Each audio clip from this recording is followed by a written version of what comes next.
Hello aspirants, welcome back to India for IAS. ಕನ್ನಡದಲ್ಲಿ current affairs ಅನ್ನ ಪ್ರಸ್ತುತಿಪಡಿಸುವ ಸರಣಿಗೆ ನಿಮ್ಮೆಲ್ಲರಿಗೂ ಸ್ವಾಗತ. ನಾನು ಶಿವಲಿಂಗಯ್ಯ.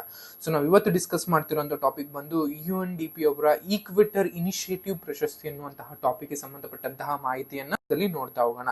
ಇತ್ತೀಚೆಗೆ ಈ UNDP ಅಂದ್ರೆ ಯುನೈಟೆಡ್ ನೇಷನ್ ಡೆವಲಪ್ಮೆಂಟ್ ಪ್ರೋಗ್ರಾಮ್ ಕೊಡಮಾಡುವಂತಹ ಈಕ್ವೆಟರ್ ಇನಿಷಿಯೇಟಿವ್ ಅವಾರ್ಡ್ ಅನ್ನ ಕರ್ನಾಟಕದ ಬಿಬಿ ಫಾತಿಮಾ ಅನ್ನುವಂತಹ ಸ್ವಸಹಾಯ ಸಂಘವು ಪಡೆದಿದೆ. ಭಾರತದ ದೇಶದಿಂದ ಅಥವಾ ಭಾರತ ರಾಷ್ಟ್ರದಿಂದ ಈ ಒಂದು ಪ್ರಶಸ್ತಿಯನ್ನು ಪಡೆದಿದೆ.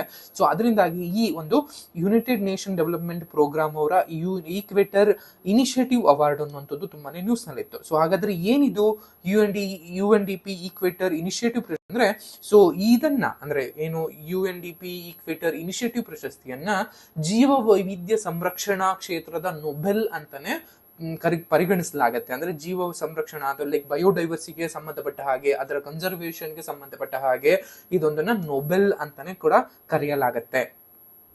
ಇದು ವಿಶ್ವಸಂಸ್ಥೆಯ ಅಭಿವೃದ್ಧಿ ಕಾರ್ಯಕ್ರಮದ ಒಂದು ಈಕ್ವೆಟರ್ ಇನಿಷಿಯೇಟಿವ್ ಅಡಿನಲ್ಲಿ ಕೊಡುವಂಥದ್ದು ಅಂತ ಗೊತ್ತಿರಲಿ.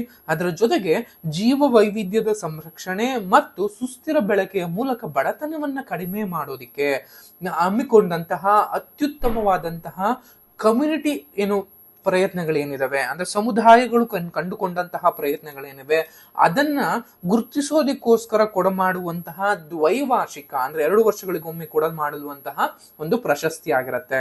ಅಂದ್ರೆ ಜೀವ ವೈವಿಧ್ಯನ ಉಳಿಸ್ಕೊಳ್ಳುವಂಥದ್ದು, ಜೀವ ವೈವಿಧ್ಯನ ಸಂರಕ್ಷಣೆ ಮಾಡುವಂಥದ್ದು ಮತ್ತು ಆ ಜೀವ ವೈವಿಧ್ಯದ ಸುಸ್ಥಿರ ಬಳವಳಿಕೆಯ ಮೂಲಕ, ಅದರ ಕನ್ಸಂಪ್ಷನ್ ಮೂಲಕ, ಅದನ್ನ ಉಪಯೋಗಿಸ್ಕೊಳ್ಳೋದ್ರ ಮೂಲಕ ಬಡತನವನ್ನ ಕಡಿಮೆ ಮಾಡೋದಿಕ್ಕೆ ಕೈಗೊಂಡಂತಹ ಸಮುದಾಯದ ಪ್ರಯತ್ನಗಳನ್ನ ಗುರುತಿಸಿ ಅವರನ್ನ ಪ್ರಶಸ್ತಿಯನ್ನ ನೀಡುವಂತದ್ದೇ UNDP ಈಕ್ವೆಟರ್ ಇನಿಷಿಯೇಟಿವ್ ಪ್ರಶಸ್ತಿ ಅನ್ನುವಂಥದ್ದು ಗೊತ್ತಿರಲಿ. ಈ ಪ್ರಶಸ್ತಿಯನ್ನ 2 ವರ್ಷಗಳಿಗೊಮ್ಮೆ ಕೊಡಲಾಗುತ್ತೆ. ಅಂಡ್ ಮುಖ್ಯವಾಗಿ ಸಮುದಾಯದ ಒಂದು ಪ್ರಯತ್ನವನ್ನ ಗುರುತಿಸಿ ಅವರಿಗೆ ಕೊಡಮಾಡುವಂತಹ ಒಂದು ಪ್ರಶಸ್ತಿ ಅನ್ನುವಂಥದ್ದು ಗೊತ್ತಿರಲಿ. ಅಂಡ್ ಇದನ್ನ ಜೀವ ವೈವಿಧ್ಯದ ಸಂರಕ್ಷಣೆಗಾಗಿರುವಂತಹ ಅಥವಾ ಅದಕ್ಕೆ ಕೊಡಮಾಡಲ್ಪಡುವಂತಹ ಅಥವಾ ಜೀವ ವೈವಿಧ್ಯ ಸಂರಕ್ಷಣೆಯ ಒಂದು ಕ್ಷೇತ್ರದ ನೊಬೆಲ್ ಪ್ರಶಸ್ತಿ ಅಂತಾನೆ ಕೂಡ ಕರಿತಾ ಬರ್ತಾರೆ. ಅಂಡ್ 2025 ಅಂದ್ರೆ ಈ ವರ್ಷದ ಥೀಮ್ ಏನು ಅಂತ ನೋಡ್ತಾ ಬಂದಾಗ, ಪ್ರಕೃತಿ ಆಧಾರಿತವಾದಂತಹ ಹವಾಮಾನ ಪ್ರಕ್ರಿಯೆಯಲ್ಲಿ ಮಹಿಳೆಯರು ಮತ್ತು ಯುವ ನಾಯಕತ್ವ ಅನ್ನುವಂಥದ್ದು, ವುಮೆನ್ ಅಂಡ್ ಯೂತ್ ಲೀಡರ್ಶಿಪ್ ಅನ್ನುವಂಥದ್ದು ಈ ವರ್ಷದ UNDP ಈಕ್ವೆಟರ್ ಇನಿಷಿಯೇಟಿವ್ ಪ್ರೈಸ್ ನ ಒಂದು ಥೀಮ್ ಆಗಿರುತ್ತೆ.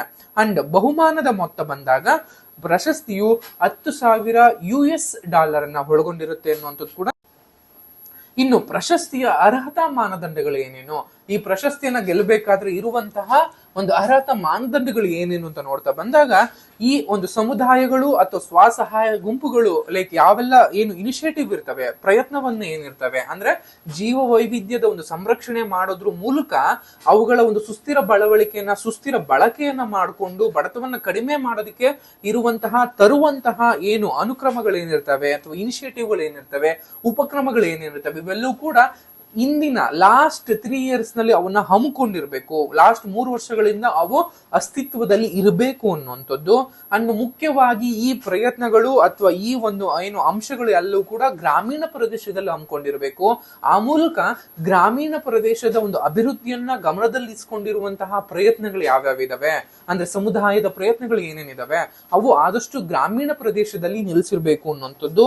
ಅದೆಲ್ಲದರ ಜೊತೆಗೆ ಮುಖ್ಯವಾಗಿ ಸ್ಥಳೀಯ ಸಮುದಾಯದವನ್ನ, ಸ್ಥಳೀಯ ಏನು ಜನರಿದ್ದಾರೆ, ಸ್ಥಳೀಯ ಜನರನ್ನ ಅಥವಾ ಸ್ಥಳೀಯ ಸಮುದಾಯಗಳನ್ನ ಭಾಗವಹಿಸ್ಕೊಂಡಿರ್ಬೇಕು. ಅವರ ಒಂದು ಪಾಲುದಾರಿಕೆ ಅಥವಾ ಅವರ ಒಂದು ಭಾಗವಹಿಸುವಿಕೆ ಈ ಒಂದು ಪ್ರಯತ್ನಗಳಲ್ಲಿ ಇರಬೇಕು ಅನ್ನುವಂಥದ್ದು. ಅಂಡ್ ಇವೆಲ್ಲವೂ ಕೂಡ ಪ್ರಕೃತಿ ಆಧಾರಿತವಾಗಿರಬೇಕು. ಅಂದ್ರೆ ನಾವು ಹಮ್ಮಿಕೊಳ್ಳುವಂತಹ ಪ್ರಯತ್ನಗಳು ಏನೇನಿದಾವೆ ಅದು ಜೀವ ವೈವಿಧ್ಯವನ್ನ, ಬಯೋಡೈವರ್ಸಿಟಿಯನ್ನ ಕಾಪಾಡ್ಕೊಳ್ಳೋದ್ರ ಜೊತೆಗೆ ನಮ್ಮ ಪ್ರಕೃತಿಯನ್ನ, ನೇಚರ್ ಅಂತ ನಾವೇನ್ ಕರಿತೀವಿ, ಮದರ್ ನೇಚರ್ ಅಂತ ನಾವೇನ್ ಕರಿತೀವಿ, ಈ ಮದರ್ ನೇಚರ್ನ ಉಳಿಸ್ಕೊಳ್ಳುವಂತಹ, ಸುಸ್ಥಿರವಾಗಿ ಒಂದು ಬಳಕೆಯನ್ನ ಮಾಡ್ಕೊಳ್ಳೋದಕ್ಕೆ ಸಂಬಂಧಪಟ್ಟಂತಹ ಒಂದು ಕ್ರಮಗಳಾಗಿರ್ಬೇಕು. ಅಂಡ್ ಇವೆಲ್ಲವೂ ಕೂಡ ನಾವು ತೆಗೆದುಕೊಳ್ಳುವಂತಹ ಪ್ರಯತ್ನಗಳು ಸಸ್ಟೈನಬಲ್ ಡೆವಲಪ್ಮೆಂಟ್ ಗೋಲ್ಗೆ ಅಥವಾ ಸುಸ್ಥಿರ ಅಭಿವೃದ್ಧಿ ಗುರಿಗಳಿಗೆ ಒಂದು ಸಂಬಂಧಿಸಿದಂತೆ ಒಂದು ಪ್ರಯೋಜನವನ್ನ ಪಡೆಯುವಂಥದ್ದು. ಇದಿಷ್ಟು ಆಧಾರಗಳ ಮೇಲೆ ಈ UNDP ಅವರ ಈಕ್ವೆಟರ್ ಇನಿಷಿಯೇಟಿವ್ ಪ್ರಶಸ್ತಿಯನ್ನ ಕೊಡ್ ಮಾಡಲಾಗತ್ತೆ. ಅಂಡ್ ಈಗ ಈ ಪ್ರಶಸ್ತಿಯನ್ನು ಪಡೆದಂತಹ ಅಂದ್ರೆ ಭಾರತದಿಂದ ಈ ಪ್ರಶಸ್ತಿಯನ್ನ ಪಡೆದಂತಹ ಬಿಬಿ ಫಾತಿಮಾ ಅವರ SHG ಅಥವಾ ಏನು ಸ್ವಸಹಾಯ ಸಂಘದ ಒಂದು ಪ್ರಯಾಣ ನೋಡ್ಕೊಂಬಂದ್ರೆ ಹೇಗೆ ಬೆಳೆದು ಬಂತು ಅಂತ ನೋಡ್ತಾ ಬಂದ್ರೆ ಈ ಸಂಸ್ಥೆಯನ್ನ 2018ರಲ್ಲಿ ಸ್ಥಾಪನೆಯನ್ನ ಮಾಡಲಾಯಿತು.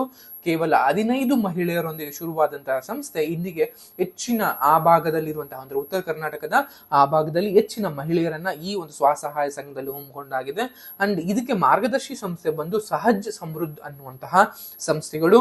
ಅಂಡ್ ಅದರ ಜೊತೆಗೆ ಭಾರತೀಯ ಮಿಲ್ಲೆಟ್ಸ್ ಸಂಶೋಧನಾ ಸಂಸ್ಥೆಗಳಾಗಿರ್ಬೋದು, ಅಥವಾ ಮಾನವ ಪೋಷಣೆಗಾಗಿ ಬೆಳೆ ವೈವಿಧ್ಯತೆ ಅನ್ನುವಂತಹ ಸಂಸ್ಥೆಗಳಾಗಿರ್ಬೋದು, ಅಥವಾ ಸೆಲ್ಕೋ ಫೌಂಡೇಶನ್ಗಳಾಗಿರ್ಬೋದು, ದೇವಧಾನ್ಯ ರೈತ ಉತ್ಪಾದಕ ಕಂಪನಿಗಳಾಗಿರ್ಬೋದು, ಇವೆಲ್ಲವೂ ಕೂಡ ಈ ಏನು ಫಾತಿಮಾ ಬೀಬಿ ಅವರ ಸ್ವಸಹಾಯ ಸಂಘ ಏನಿದೆ ಅದರ ಜೊತೆ ಕೈ ಜೋಡಿಸಿ ಅವರ ಮೂಲಕ ಏನು ಈ ಒಂದು ಮಿಲ್ಲೆಟ್ಗಳೇನಿದಾವೆ ಅಂದ್ರೆ ಸಿರಿಧಾನ್ಯಗಳೇನಿದಾವೆ ಈ ಸಿರಿಧಾನ್ಯಗಳನ್ನ ಉಳಿಸ್ಕೊಳ್ಳುವಂತಹ, ಅವುಗಳನ್ನ ಸುಸ್ಥಿರವಾಗಿ ಅಭಿವೃದ್ಧಿಯನ್ನ ಪಡಿಸುವಂತಹ ಮತ್ತು ಅವಕ್ಕೆ ಸಂಬಂಧಪಟ್ಟ ಹಾಗೆ ಮಾರಾಟ ಮತ್ತು ಮಾರುಕಟ್ಟೆಯನ್ನು ಒದಗಿಸುವಂತಹ ಕೆಲಸವನ್ನ ಈ ಸ್ವಸಹಾಯ ಮಾಡ್ತಾ ಬಂದಿದೆ.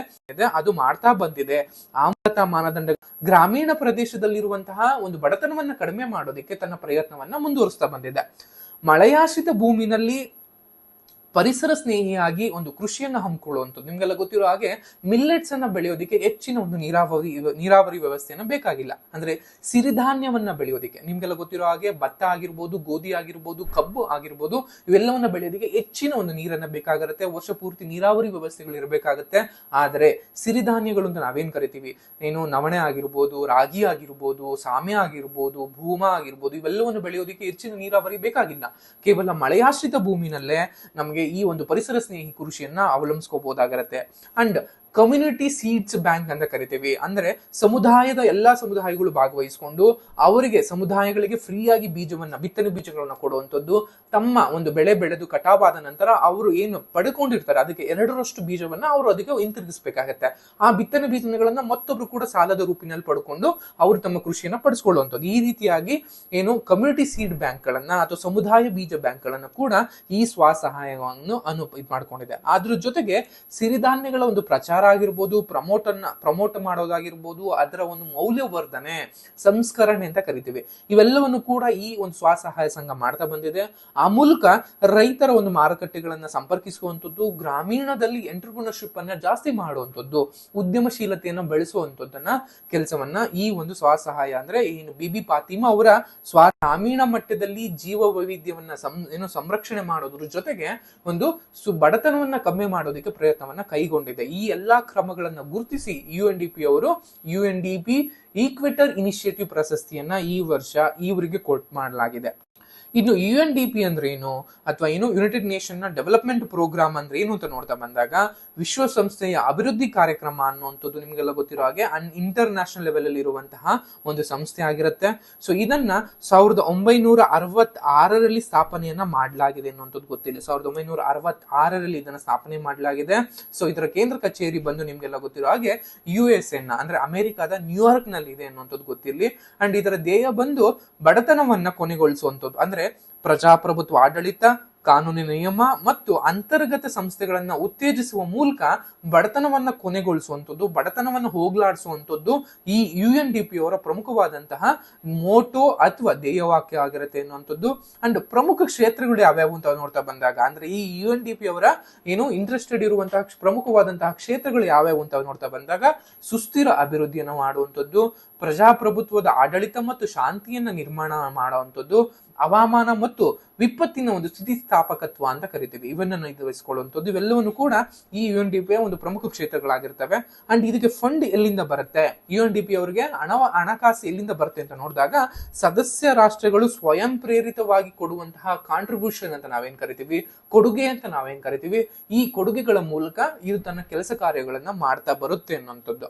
ಅಂಡ್ ಇದರ ಪಾತ್ರ ಅಥವಾ ರೋಲ್ ಅನ್ನ ನೋಡೋದಾದ್ರೆ, ಬದಲಾವಣೆಯ ಒಂದು ಪ್ರತಿಪಾದಕವನ್ನ ಮಾಡ್ತಾ ಬರೋದು ಮೂಲಕ ಸುಸ್ಥಿರವಾದಂತಹ ಮಾನವ ಅಭಿವೃದ್ಧಿಗೆ ಬೇಕಾದಂತಹ ಜ್ಞಾನವನ್ನ ಧಾರೆ ಎರೆಯುವಂತಹ ಕೆಲಸವನ್ನ ಈ UNDP ಅವರು ಮಾಡ್ತಾ ಬಂದಿದ್ದಾರೆ.